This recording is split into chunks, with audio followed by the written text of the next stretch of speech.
Хаал дүүргийн 15, 17, 18 дугаар хороонд нийт 140 хүн гэрээ ажилтнанд шилжсэн бөгөөд за эдгээр иргэдийг 27 өрхийн эмч ажилтан үргэлжлүүлэн хянж байна.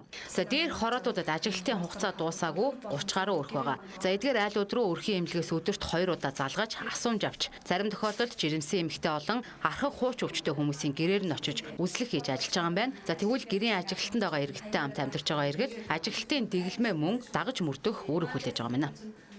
Яалтчгүнээр тэр хүн одоо өөр газар хаягн дээр байх боломжгүй болоод яалтчгүй гэрийнхэндээ байгаа. Энэ тохиолдолд бол та гэр бүлийнх нь маска зүүн, өөрөө маска заавал зүүн. Болж игэл өөр тусгай өрөөнд тустай байна. Хоолж унтлагатай ч гэсэн бүх юм тустай. Хоол зайтай байна. Тэгээд гэрийн ариун цэврийг сайн сайхан өдөрт одоо 2 цаг тутамд агаар солилцуулах. Чигтэй цэвэрлэгээ өдөр тутам хийх. Хувийн ариун цэврийг чандлан баримтлах гэдэг үднэс энэ болгоныг зөвлөж өгч байгаа. Та ч гэсэн ингээд цуг байгаа хүнийхээ халууныг бас давхар үзээд бид чинь одоо энэ жишээ нь дараад шинжлэдэг байгаа шүү дээ. Тэр шинж тэмдгээс өөрт чинь бид чинь зөөр илрээд янз бүр болох юм бол бид нар заавал мэддэгдээрээ гэд хийгээд зөвлөгөөг нь бас давхар өгч явж байгаа. За өнөөдрийн байдлаар 119 өрхийн эмнэлэг болон дүүргийн эмнэлгийн хяналтанд за 673 хүн гэрийн ажиглал тусгаарлалтанд байгаа юм байна.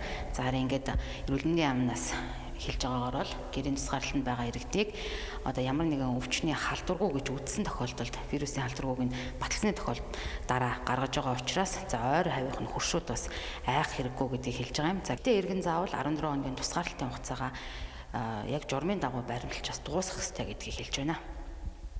Айхгүй тэр хүнээс маскын зүүхийг одоо хэрвээ маск бол та маскын зүүч гэдэг юм уу. Тухайн хүн маань одоо 21 хоноод 14 хоноод нэлээ юм сурчаад гарчгаа өөрийгөө хинж байгаа. Одоо манай хамгийн түрүүчийн өвчтөн сүүлийн 3 сарын 15-ны онгоцоор ирээд 2 хүн маань тусгаарлагдаад ажиглах байрнаас гараад за эмнэлгээс гараад ажиглах байранд очиод гэрийн 14 хоногт дуусаад давтан шинжилгээгээ сөрөгдсөн. Тэгэхээр энэ хүн маань одоо ингээ халдваргүй болж байна гэсэн үг тэр 2 хүн тийм учраас маш сайн араас нь хяналт тавьж байгаа.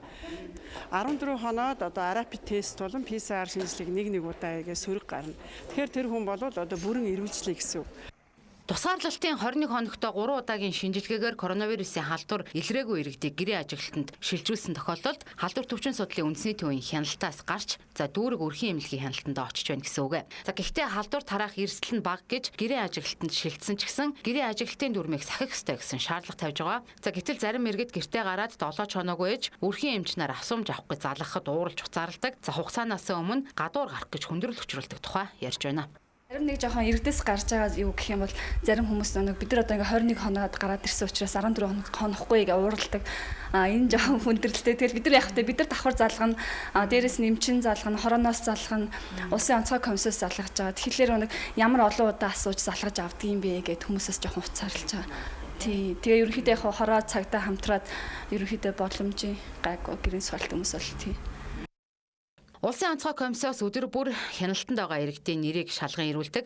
За энэ мэдээлэл дүүргийн шуурхай штабаар дамжин хороо өрхийн эмнэлгүүдэд очиж байгаа гэсэн юм а. За ингээд Улаанбаатар хотын хэмжээнд нийт 142 өрхийн эмнэлэг байдаг бөгөөд нэг дүүрэгт хүн амаасаа шалтгаалan 4-өөс 41 өрхийн эмнэлэг байд юм байна. За эдгээр өрхийн эмнэлгүүд хорооны цагдаа болон сайн дурын ажилтнуудын тусламжтайгаар гэрээ ажиглалтанд байгаа иргэдэд хяналт тавьж амралтын өдөр гэж алгасалгүй ажиллаж байгаа юм байна. За иймд гэрээ ажиглалтанд шилжсэн иргэд өрхийн эмнэлгийн асуумжинд үнэн зөв хариулж гэрийн дэглэмээс холбогдох газруудаас дахин санууллаа.